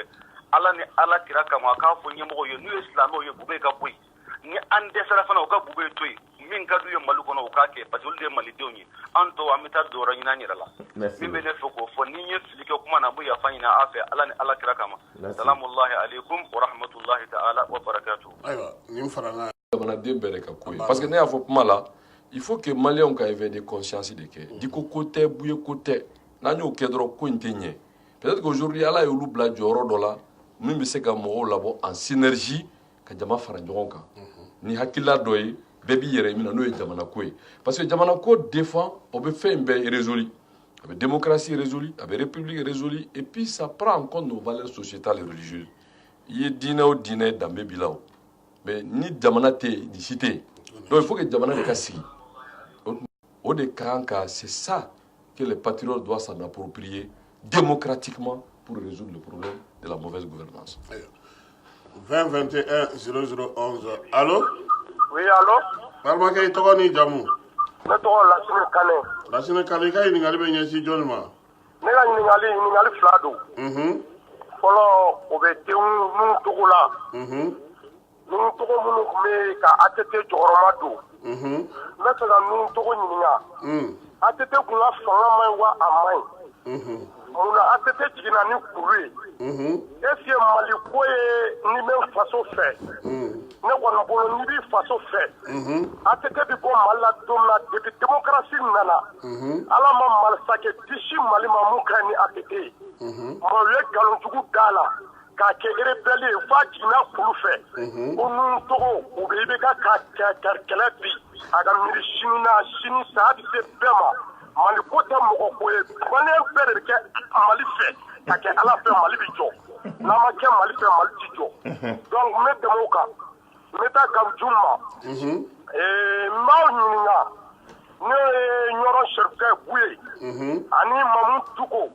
tari u seginna kɔ wa ou bien u ye kɛlɛ kuraya de ne hakili la olu tun ka kɛlɛ de ko IBK yɛrɛ de tɛ sigi ko fanga min filɛ a man ɲi. ni Ɲɔrɔ Serifukɛ ni hakili b'a ka kuma na a ko candidat 20 kɔ k'a b'a bɛɛ fɛ ko fɔ IBK bon IBK dun de sigira u bɛ continuer ka IBK kɛlɛ de wa u bɛ bube mais ni ne miirila maliyɛn ka bube ko kuma na a bɛ ne kɔlɔsi cɛ adamaden kelen contre Mali bɛɛ o tɛ se ka kɛ u kana bube u kana diɲɛ valeur foyi d'a ma a tɛ fanga foyi t'a la ni IBK ka fanga tɛ n'u ye IBK kɛlɛ u bɛ IBK de kɛlɛ u ka bube to yen. u bɛ bɔ n'u y'a sen lahara ala t'u to yen sabula IBK a ye premier ministre 4 min sigi 5nan de Bubu ye est-ce que jamana kun jɔra wa jamana ma jɔ donc mɔgɔ kana bi Bubu kan ni fanga bɛ yen mun ma ɲi an bɛ IBK kɛlɛ directement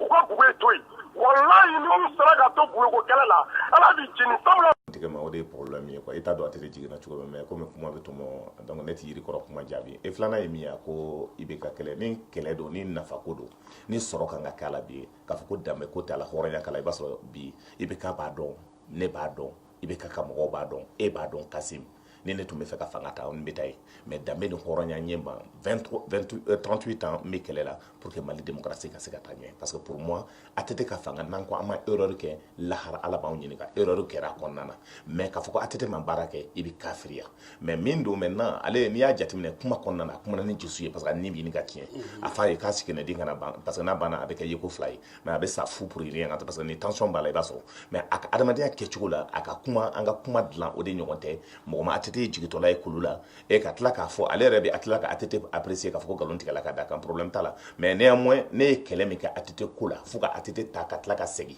donc fɛn caman fɔra ATT ko la mais peuple tilala ka bɔ tuguni ka tiɲɛ di yan ka ATT kunbɛn don min ATT bɛ taa ATT maa min taara kunbɛn maa min taara bilasira militaires de y'a nɛni mais maa o maa y'a nɛni maa o maa ye fɛn k'a la a bɛɛ bɛ kaso la bi mais ATT b'a dɔn même hali kabiji bɛ kuma min fɔla n ka taa concernant fɛnkɛ min fɔra a fɔra n ka donc min ka ta jamana taabolo min kan a ma diya mɔgɔ ye ATT nana deuxième lecture la a y'a bila ka taa assemblée la k'a fɔ ko mɔgɔ ka segin a kan n'a tun ka d'a ye o don a tun b'a adapté a bɛ se ka kɛ kɛlɛ ye mais an m'a kɛ danbeya kɔnɔ bɛɛ ka bɛɛ bonya Mali kɔnɔna na ATT ye min kɛ mɔgɔ caman fa m'a kɛ mɔgɔ caman ba m'a kɛ mais danbe ni hɔrɔnya kɔnɔna na an k'a kɛ. Kawjim ko pourquoi aw bɛ Bube kɛlɛ ka IBK to yen ko IBK de ye fanga bɛ IBK de bolo. Bon, Anti-Boubé Kele, Anti-Ibeka Kele. Non. Anti-Boubé Kele, Anti-Ibeka Kele. Parce que, mon côté, ça, il faut que Morocco décide d'avoir vraiment une hauteur de vue, quoi. Mais ma femme, moi, Benika Famia, Jamana Marachogo Fanana, actu de Beladje. Parce qu'un gouvernement, ni Adam le Dougouma, tu donnes l'attitude au président de la République de corriger les tirs. Il y a un adron qui n'y Yirima qui va Bogotio.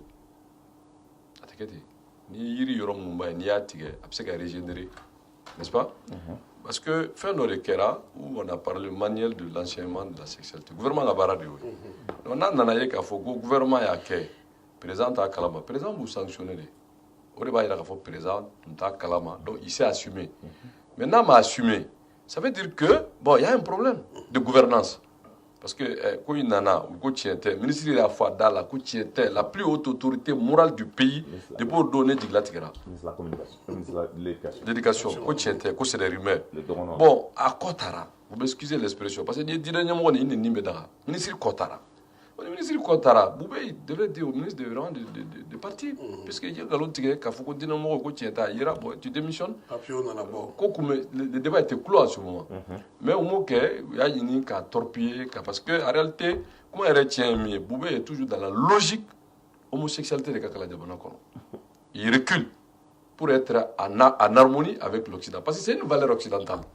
Parce que ni ko intakaladje Boubé il m'a fait fort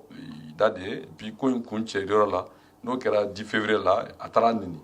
de la théâtralisation des acteurs hybrides, des forces rétrogrades, malines, malicieuses, bizarres quoi. Bon bref, mais n'était aussi jaté, moi je vais au-delà de ça. Mais même qui est inquiétant, le président de la République qui doit être le dernier recours. Parce que moi je ne suis pas dans la logique de créer une situation de chaos. Mais moi mais c'est le chaos, c'est pas normal. Moi je respecte ça, moi je suis républicain. Ne bébé la tama la tare démocratiquement. Le peuple va faire un tas là, absero de la l'air de la fo. Et là peuple va donc faire un tas là. La moitié qu'a fait coup de terre, moitié qu'a fait d'oreille. Vous voyez le peuple qui a là, il est comme à l'algérienne. Vous voyez, c'est une façon démocratique. Mais dans le cas malien, parce qu'il n'y a pas une force homogène organisée qui aujourd'hui est légitime pour dire que démocratiquement, bon, pression manake Boubeka, il peut récupérer, comment rectifier ou bien recadrer. Mais il y a pression que le président Ereka, que Fanga Chou, que Dieu nous en garde. Mais c'est le chaos. Oui, quand on a carré, on a joyeux. Même moi, c'est une coffre. Solution est mieux, c'est d'imposer la solution à Ibeka. La solution du peuple. C'est de lui imposer la solution. Et ça, ce n'est pas un individu, ce n'est pas un parti, c'est le peuple. C'est pour ça que je reviens, j'insiste, l'appel du 5 avril. Parce que même le 5 avril, le peuple de haut. Donc, moi, quand on a donné des kakélèques, démocratiquement.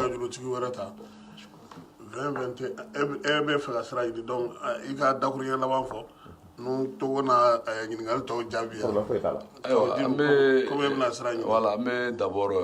Radio Clédoufo, vraiment, tous les respects auditeurs, mais exigence d'Obena, Wajibel, nous faut respecter. Donc, on m'a faux, Radio Clédoufo, mais quand on est faux, avec Baramina, parce que Nima, tout le monde a beaucoup de chamans kalama, le débat contradictoire. Mais me profiter pour faire vraiment que la gauche donne démocratie au Congo. ORTM vit vraiment, on doit se poser la question de pourquoi de l'ORTM. Parce que l'ORTM n'est pas au service du peuple. C'est dommage. Vraiment, il faut qu'on rentre dans le débat démocratique, débat contradictoire. Parce que nous, on va connaître l'idée de Mounouna, Hakila de Mounouna. Nous on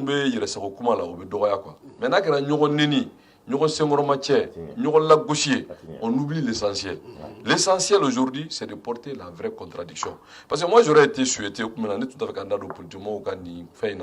ne suis pas d'accord avec eux. Parce qu'il y a l'accord d'Alger là, à Semena Kambela. À Semena Kambela, Bamanankam, Bobokam, Nyangakam, Kambe. Mais il m'a traduit en nos langues. Moi, si y a un cas, on a Kalabeka, donc, donc pour moi c'est un faux débat, même si les politiques ne sont pas d'accord avec moi. Je pense que la vraie préoccupation du peuple pour finir, Aujourd'hui, c'est de sauver le Mali démocratiquement, j'insiste. De sauver le Mali démocratiquement. Merci. Merci, Kaoudim. Amifo. Nɛgɛjuru sira 20 21 0011 nun togo ana alebna nɛgɛjuru tigi tɔ dafa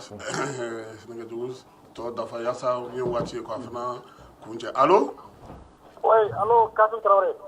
balimakɛ tɔgɔ ni jamu. N tɔgɔ Dr Alayi Bokoum. Dr Alayi Bokoum. Ça va. Ayiwa e ka hakilinaw ye jumɛn ye. Bon, hakilila tun ye mun ye Kaoudim taara déjà. Mais a kun ka di n ye ka kuma fɛn dɔ kan. Parce que a b'a la ko bɛɛ namara élection na e dun b'a dɔn kuma namara de t'o fɛ. Ɲɛmaya élection fiɲɛ. N bɛ se ka kuma fɔ n b'a kalama fana an ma élection fiɲɛ talen an y'a kɛ gɛlɛya kan. An bɛ tɛmɛ o yɔrɔ kan parce que o ye dɔgɔyamali ye politicien ma. Mamadou Diko n b'a dɔn kabini ne ka dɔgɔ Tɔnbɔkutu. Ala b'a dɔn ale fana bɛ ne dɔn. Kaoudim fana bɛ ne dɔn ne b'a dɔn. U ye bɛɛ wele a diyara n ye bɛɛ taara hali n'a sɔrɔ ne kɔni kun bɛ ɲɔgɔn sanfɛ ka hectare minɛna dɔw la ala y'a ɲɛ an taara o distribution na ye. Donc ka bɛɛ félicité fɔlɔ mɔgɔ bɔra a bɔra ni kuma min ye n b'o de fɔ fɔlɔ a ko force homogène tɛ yen je suis pas d'accord force homogène bɛ yen min bɛ se ka Mali gérer il faut aller à la constituante Maliens de ka sigi ka kuma ni ɲɔgɔn ye. Malien ka sigi ka kuma ni ɲɔgɔn ye ka feuille de route di bɛɛ ma i bɛ ka voter bilen o a lajɛ dɔrɔn u ye mun kɛ Umaru Mariko la o don ko est ce que Kassim hɔrɔnya la les journalistes devaient même accepter ça et je l'ai dit le président de l'Assemblée nationale je le répète là il faut lui mettre un traducteur a tɛ tubabukan mɛn parce que Umaru Mariko ko l'Assemblée souffre de légitimité ale yɛrɛ y'a reprend i ko souffre de quoi Oumar ko légitimité n'a kuma souffrir Tegaka avec un konakama mais j'ai compris qu'il ne comprend même pas français et il dit que la langue française est la langue officielle le président de l'Assemblée obligatoirement a ka traducteur de commun ça c'est la première idée que je voulais dire parce que Mamoudou Diko fana ye ne b'a dɔn kabini ne ka dɔgɔ kabini Tɔnbɔkutu n bɛ mun ɲin'a fɛ a k'a kɛ Ala kama il faut pas qu'il recule et que la force du peuple prévale. Il faut que la force du peuple la soit. Parce que l'article 121 de la Constitution dit que la désobéissance civile est une force qui est réservée par la Constitution au peuple. Ni ko mani. Pourquoi beka faga? Faga toko be awiya défendre na documentaire là. Donc je vais juste demander que les gens acceptent que les politiciens avalent les couleurs. Mamoudou il est parti en tant que leader. La raison est qu'il y a au Conseil économique et au Conseil islamique côté. Donc ça veut dire simplement que c'est un leader. Aujourd'hui, il n'a qu'à jouer le rôle qu'a fait Faragnoronka. Il ne se limite pas seulement à Bo. Ou qu'à Faragnoronka, tu vois, en appelant les gens ou qu'à discuter de l'Ibakamason. Comme ça, le jour où ils vont promettre au peuple ce qu'il y a de clair, et ce jour-là, IBK sera obligé d'accepter. Quand beaucoup de IBK de la révision constitutionnelle, ne connaît pas que Tiranema, à l'époque, mais Makala. Donc, je ne peux pas prononcer sur le contenu, mais. Il faudra que tu aies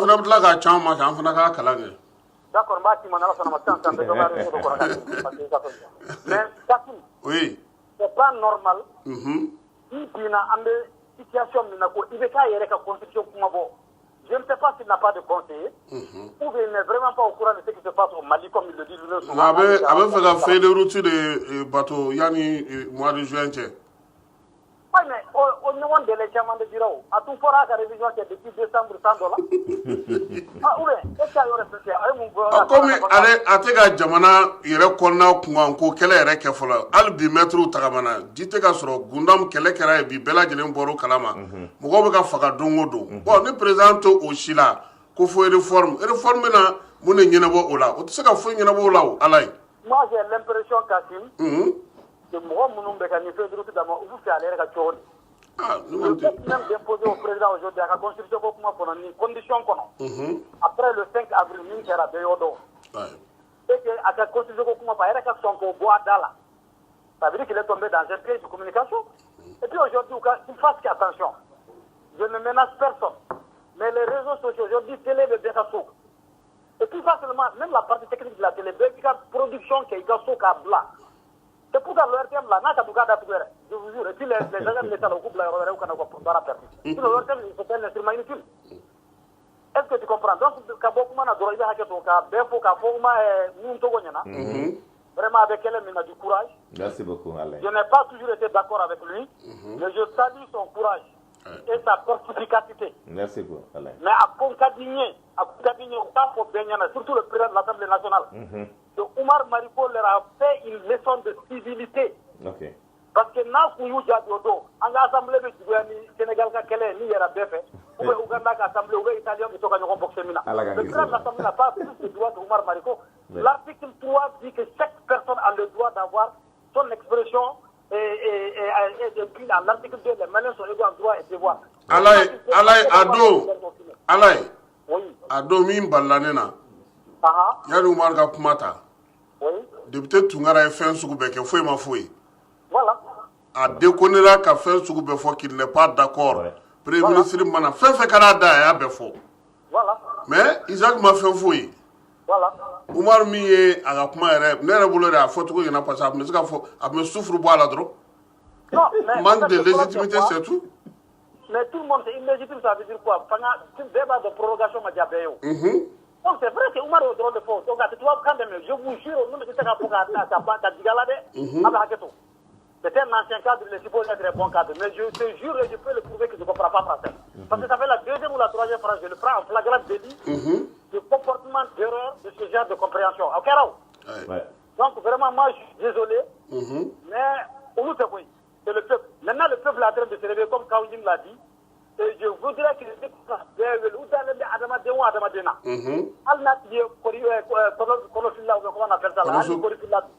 on sait que Ninga Dunia veut faire donner Mali, en dehors même de la sphère du gouvernement, et qu'on voit que de route de tracer Mali, le Mali en a aujourd'hui besoin. Kassim Wallahi est un Malien, je viens de faire un séjour de 45 jours dans le cercle de Nyapeki. Wallahi, Jamana Diom la Kalendo et Katemeyan, au nom de Dieu. Et je fais de ces posts et de ces vidéos, comme s'il n'y a absolument rien. Non, il n'y a rien. Donc ça veut dire que là où l'État est absent aujourd'hui est mieux géré que là où l'État est présent. Donc on ne peut pas le dire aujourd'hui. Je vais dire aussi, je profite, excuse-moi parce que ce n'est pas tous les jours que nous serons. Madame de Kankouré, quoi, mais après, à cause de pour nous, Togoé, madame Kachide Dode, on a fait un téléphone dans ma cour, nous, Togo, comment Togo donne à Kana énervé parce que avec comment nous, si tu n'es pas en taro, il utilise des termes là qui sont un peu. Voilà, je sais que c'est parce que je le connais, je sais qu'il est bon, mais comment d'autres avaient dit de me donc c'est juste pour vous dire vraiment merci, merci Alain. Voilà. Ama kunceni ale ala yenu ala ni dakunya laba munu bibulu alors donc amaro ka fo mi wakati yere sira ka ba très bien benga dragon comme il y a a jatmine kera ka fo ngat donc ma o makanka min kanga na oluma sekana do kanga na parce que o de tun bɛ débat diya kosɛbɛ Kawjim yɛrɛ bolila joona ka tila ka taa n hakili ci wɛrɛ b'a bolo mais ce qui est important n bɛ fɛ ka min fɔ auditeurs ye conscience ye fɛn dɔ ye a fɔra ko en matière de communication yani ka fɛ dragon ka ɲininkali dɔ bi yan ale ko président ne ka ɲininkali ye min kasi parce que ne ɲɛ bɛ kogo dɔ jɔlen la ɲɛ quoi an k'a kɛ sisan u ka président bɔ yen yala diinɛtigiw de bɛna sigi a nɔ na wa yala opposition de bɛna sigi a nɔ na wa yala armée de bɛna sigi a nɔ na wa yala uru de bɛna sira minɛ wa jɔn bɛna sigi parce que opposition t'a to diɲɛna islamisiw ka sigi islamisiw ti baara kɛ diɲɛna ka to opposition ka sigi et armée tɛna to ninnu fana si ka sigi kelen bon mais n'o kɛra o mɔgɔ minnu bɛ dugu kɔnɔ sisan bɛɛ de bɛna cari yɛrɛ ni min ye min diya o bɛna o de kɛ sisan est ce que o période kɔnɔna na tiɲɛni min bɛna k'o kɔnɔ bɛɛ k'o question pour que ngai répondre mɔgɔ caman b'a fɔ la mais le problème c'est que maa o maa bɛ radio in na maa min bɛ na n bɛ exemple ta n yɛrɛ la mais yɔrɔ dɔ bɛ yen n b'o fara kan mɔgɔ si tɛ yen nɔ sur la scène politique ko maliyɛn lambda dalen don min na bilen o tɛ yen o bɛ yen dɛ dragon a tɛ yen ayi i bɛ maa min fɛ o bɛ yen ayi dragon maliyɛnw dalen don politique mɔgɔw la olu bɛ yen Kasim maliyɛnw ayi an tɛ sɔn o ma dɛ maliyɛnw e Kasim e dame min na ne bɛ k'o lagosi ne dame min na e bɛ k'o lagosi mais a kɛra cogo o cogo hakɛto ni Bako dame min na Bako e bɛ k'o ninnu bɛ k'o lagosi ninnu dame min na Bako bɛ k'o lagosi ne ti e yelen dɔn n ti nin yelen dɔn nin ti nin yelen dɔn ne bɛna aw jɔnni ka kuma minɛ sisan o de y'o bon an bɛ question jaabi o a to n ka question jaabi o y'o de y'o mais Kasim parce que au moins ale kɔni sigira ne bɛ ka min fɛ e ma ne ka ne e ka an ye ka raisonnement ta o kɔrɔ ko i bɛ ka yɛrɛ ma sigi ne bɛna min fɛ e ma ne ka kuma faamu e ka kuma faamu bamanankan don e kan ka mɛn ka tɛmɛ nin kan c'est à dire ko bɛ cogoya min na mɔgɔ de tɛ Mali kɔnɔ min ye maa jɔlen ye an ye bɛɛ lakara an ye bɛɛ lagosi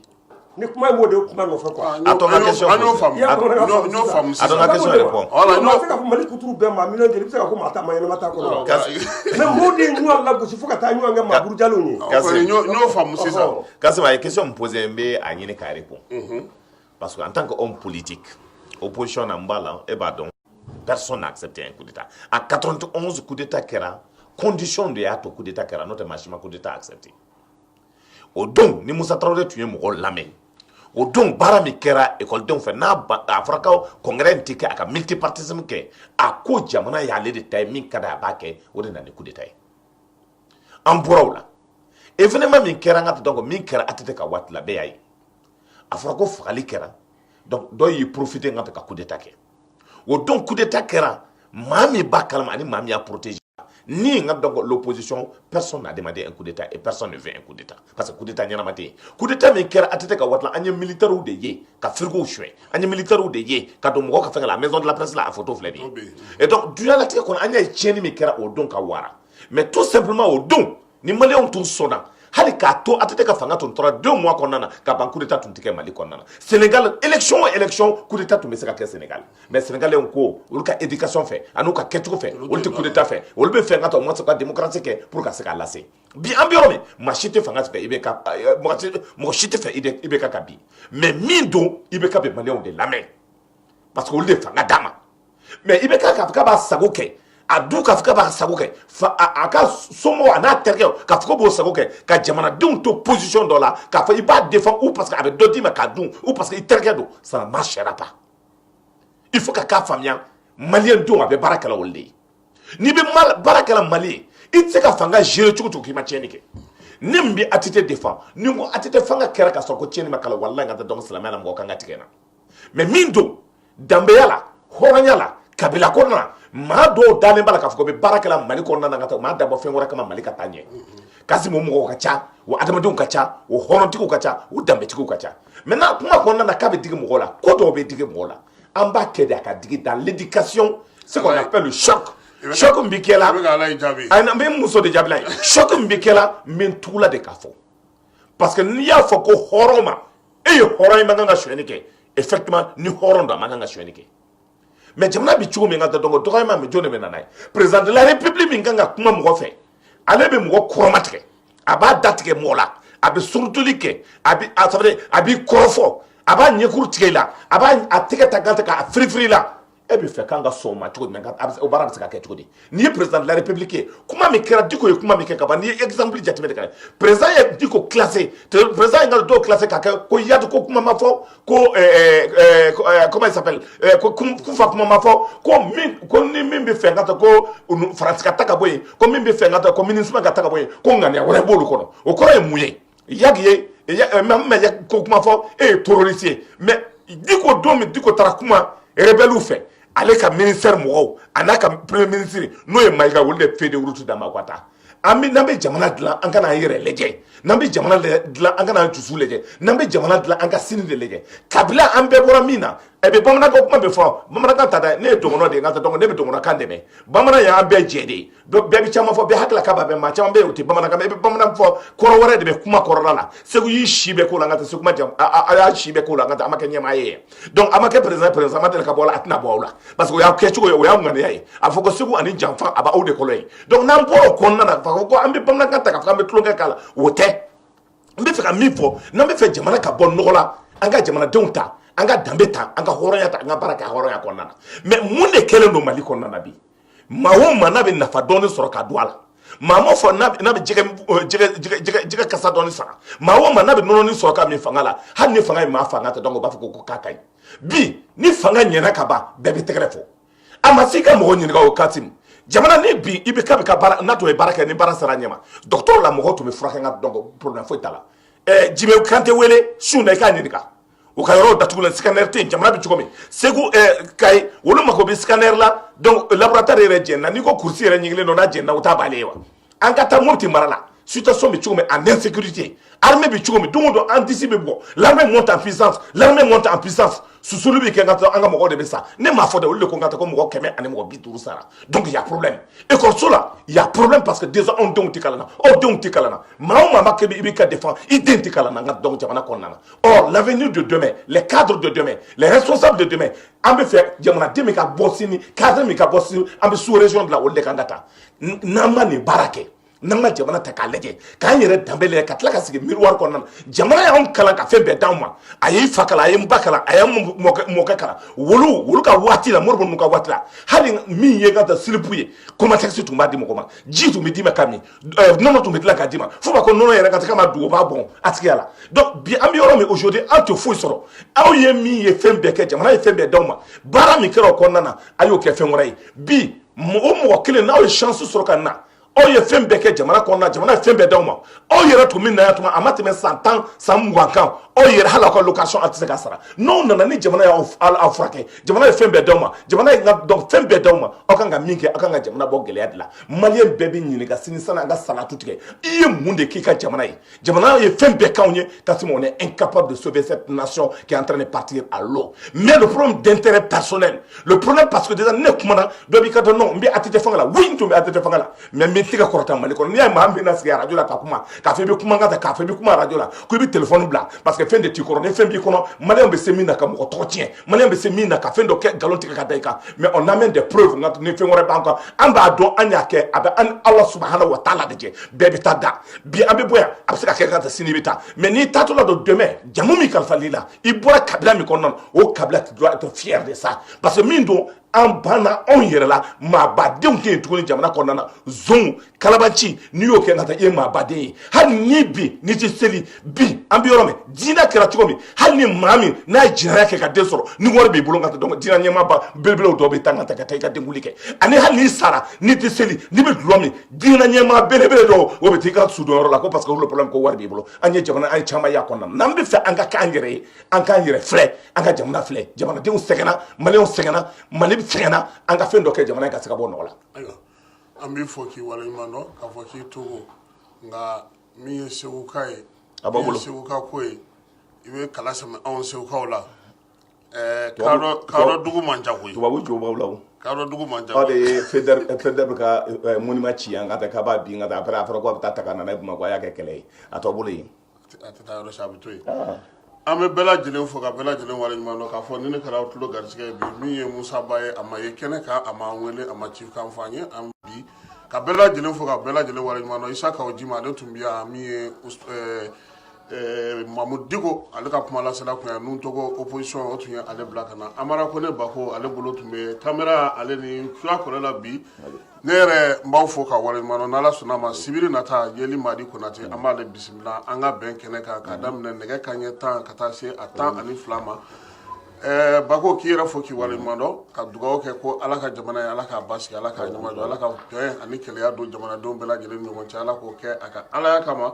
min ye bi juma suba in o la yɔrɔma kama a k'an bɛn Ala ka alamisa wɛrɛ yira an ni aw bɛɛ lajɛlen na